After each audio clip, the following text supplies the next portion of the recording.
Hello दोस्तों, मैं आज आपको चामुंडा देवी जी के बारे में बताने जा रहा हूँ। यह मंदिर हिमाचल प्रदेश के जिला कांगड़ा में स्थित है। यह धर्मशाला से 15 किलोमीटर की दूरी पर है।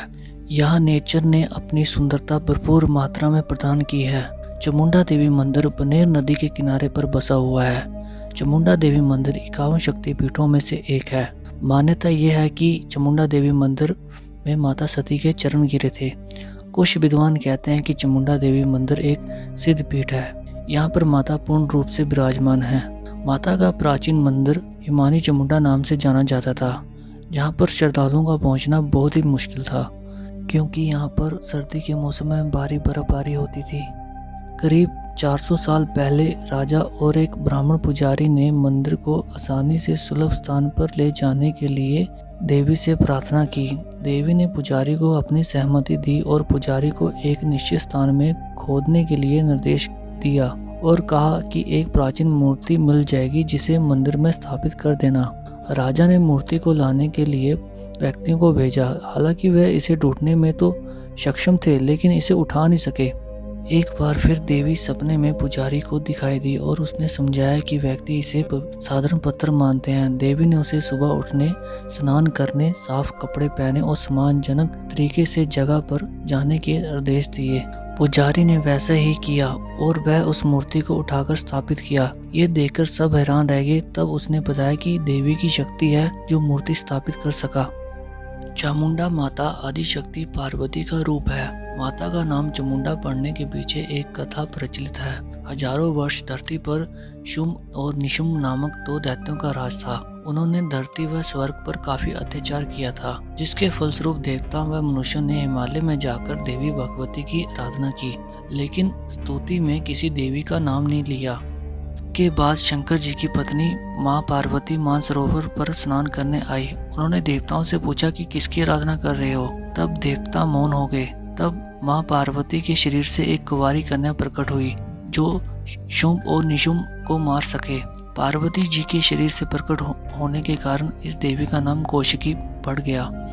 कौशिकी को शुंभ और निशुंभ के दूतों ने देख लिया और उन दोनों ने अपने महाराज से कहा कि आप तीनों लोगों के राजा हैं।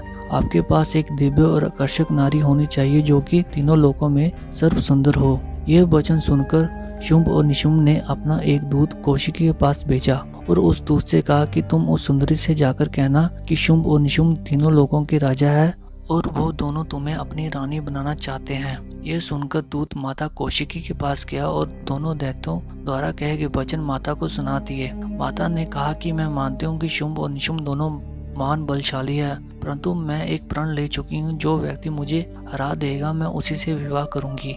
यह सारी बातें दूत ने शुंभ और निशुंभ को बताई तो वह दोनों कौशिक के वचन सुनकर उस पर क्रोधित हो गए और कहा कि उस नारी का इतना दुस्साहस कि वह हमें युद्ध के लिए ललकारे। तभी उन्होंने चंड और मुंड नामक दो असुरों को भेजा और कहा कि उसके केश पकड़कर हमारे पास ले आओ। चंड और मुंड देवी कौशिक के पास गए और उसने अपने साथ चलने के लिए कहा। देवी के मना करने पर उन्होंने देवी पर प्रहार किया। तब कौशिकी ने अपना काली रूप धारण कर असुरों का उद्धार कर चंड मुंड को मार दिया। उन दोनों असुरों को मारने के कारण माता का नाम चामुंडा पड़ा। चामुंडा देवी मंदिर को नंदीकेश्वर धाम से भी जाना जाता है। यह स्थान शिव शक्ति का अनूठा संगम है, जिसके पीछे की तरफ एक गुफा जैसी संरचना है, जिसको भगवान शिव का प्रतीक माना जाता है। इसके पीछे एक कहानी जुड़ी हुई है। कहते हैं कि जब चंड मुंड को माता ने मार दिया था तब भी माता का क्रोध शांत नहीं हुआ था। माता यहाँ हर रोज जिंदा लोगों की बलि लेने लगी। तब यहाँ के लोगों ने डिसाइड किया कि माँ के क्रोध को शांत करने के लिए हर रोज एक व्यक्ति अपनी खुद बलि देगा। एक दिन यहाँ एक ब्राह्मण बुढ़िया थी जिसका नाम था नंदी। उसका यहाँ निवास स्थान था। वह भगवान शंकर की भक्त थी। एक दिन उसके पुत्र की बारी आई। वह बलि के लिए जा रहा था। तब भगवान शिव बालक का रूप धारण करके उसके साथ खेलने लगे। खेलते खेलते बहुत देर हो गई, जिससे माता को क्रोध आ गया। क्रोध में माता उस स्थान पर आ गई जहाँ बालक खेल रहे थे। क्रोध में माता ने भगवान शिव को नहीं पहचाना और बालक रूप में भगवान शंकर ने उन्हें चढ़ाया, जिससे माता का क्रोध और भी बढ़ गया। तब माता ने कहा कि मैं तेरी ही पहले बलि लेती हूँ। तब माँ क्रोध में आकर भगवान शिव पर भागी। माता ने भगवान शिव पर 5 बड़ी बड़ी शिला मारी।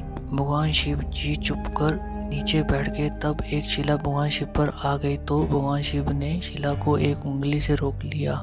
तब माता ने अंदर ध्यान लगाया तो माता को पता चल गया कि भगवान शिव है। तब जाके माँ का क्रोध शांत हुआ। भगवान शिव ने माता से कहा कि आप यहाँ जिंदा लोगों की बलि नहीं लोगी, अब आपके पास मरा हुआ शव के रूप में आया करेगा। तब से लेकर यहाँ प्रतिदिन मरा हुआ शरीर आता है। अगर एक दिन मरा हुआ शरीर नहीं आता तो दूसरे दिन 2 आ जाते हैं, मतलब महीने में 30-31 डेड बॉडी आती है।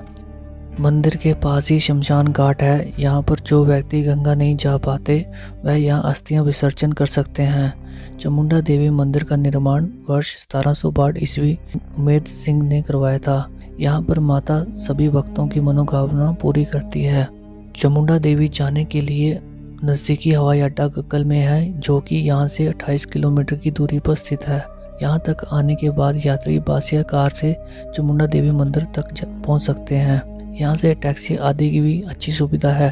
समय समय पर हिमाचल प्रदेश की बसें यहाँ चली रहती है। पठानकोट से चामुंडा देवी की दूरी लगभग 97 किलोमीटर है। ट्रेन से आप मरंडा तक पहुँच सकते हैं, जो कि पालमपुर के पास स्थित है। यहाँ से चामुंडा देवी मंदिर की दूरी 30 किलोमीटर है। पठानकोट सभी प्रमुख राज्यों से रेल जुड़ी हुई है। हिमाचल से संबंधित जानकारी के लिए चैनल को सब्सक्राइब करें और बेल आइकन को जरूर दबाएं। Thanks for watching.